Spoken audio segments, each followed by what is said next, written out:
Hey, good morning, everyone. Welcome to another conversation of Fridays after 5. Yeah, good morning.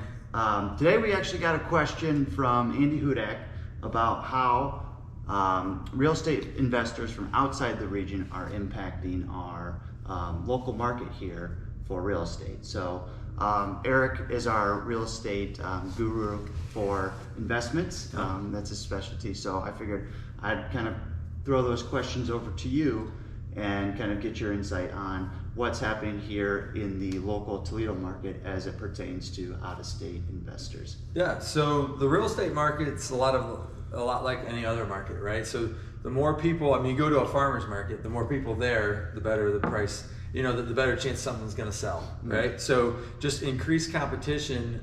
There's more people in the market. Let's say you're listing a duplex in Library Village.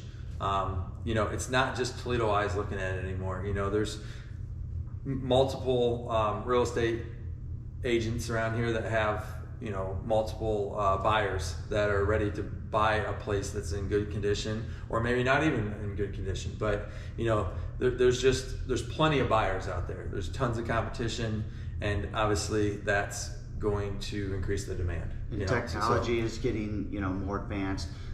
Things like Zillow, Redfin, those kind of things that are available for people anywhere in the country, in the world, to be able to look at these properties, see a lot of information. They may not have the resources to actually purchase, but if they do connect with an agent here locally, they can see a lot of the information. They can find someone to help them with that purchase. So right. And our supply is so low right now. You know what I mean? So you have low supply, high demand. That's going to drive prices. Up. They're not going up like crazy, but it's it's keeping them nice and steady. Or if you have a really nice property, the competition for that property is high. We're getting multiple offers. I listed a duplex about a month ago. And it was you would say turnkey and multiple offers over asking price. Things like that. And the person that bought it actually lived in Germany. You know what I mean? So it was an investor from Germany. You know what I mean? So from worldwide, people have access to the data and can buy these properties. Well, so let me ask you, why would Toledo area be a market that investors who don't live here be interested in? Well, so a lot of calls that I get, start out with, I live in New Jersey, or I live in New York, or I live in California, and everything's just too expensive out here, So cash flow is one of the things that a lot of people like around here, because you can get into a property for a lower price point, and the rents have increased here quite a bit. So it still makes sense. So lower barrier to entry, right, to still achieve a cash flow that makes sense for someone based on their investment. Correct. Yeah. And someone will say, well, do I want to buy one duplex in New Jersey for $600,000, or do I want to buy $600,000 homes in Toledo? So they can diversify a little bit easier here in the area as well. Right. Okay. So they're going to get 6 single family properties maybe here, versus one duplex there, type of thing. Which impacts their vacancy rates and things for elevating a higher return. Yep. So and a lot of single family home buyers as well. I know I was using a duplex as an example, but these single family homes out there are expensive too. Right. You know what I mean? So outside of the increased competition, what are some other things that are impacting the market here by having a higher amount relatively from the last few years of out-of-state investors? So just the sheer number of buyers out there, right, gives you more of different types of buyers, right? So for example, you're going to have a lot more people that are willing to do work on a property. So we have more and more buyers that are ready to go with a team to fix something up. So if you have a fixer-upper, those are selling as well. Maybe not as fast or as the highest price that you would want to get, but so there's just the different types of buyers, I guess. There's you probably expect a couple cash offers as well. So if you have 100 buyers that want a property, let's say 20% of them are cash buyers. There's a lot of different. So I guess just the sheer number of buyers makes it more likely that different types of homes are going to sell quicker. So that actually seems to me it would create a different opportunity for the seller, the homeowner as well. If they want to put their money in to the home to get the highest price they can, which is typically what we see with primary residences. But if they let's say they they inherit a home or something from a family member and they're not really interested in doing that, they have an opportunity to sell the home relatively quickly without having to invest additional capital in the home to get it prepared for sale. There are buyers out there that probably want it. Yeah. Okay. So at a fair price, right? So then the other thing that we're seeing a lot of is there's a lot of different services that are being created for these network of buyers. So for example, wholesaling, right? So we have some. So wholesaler a lot of times will have a whole network of buyers that he's thinking of. So he has a pool of buyers. He goes and searches for a property, gets it under contract, and then markets that to that pool of buyers, right? So there's also a lot of turnkey providers. So the wholesaler's not actually the one buying the property. They are getting the property under contract as if to show the seller that it will close, but they'll actually go out to their network of let's say the buyers that they have, which could be all over the world as well, and say, hey, here's a property you can purchase. Right.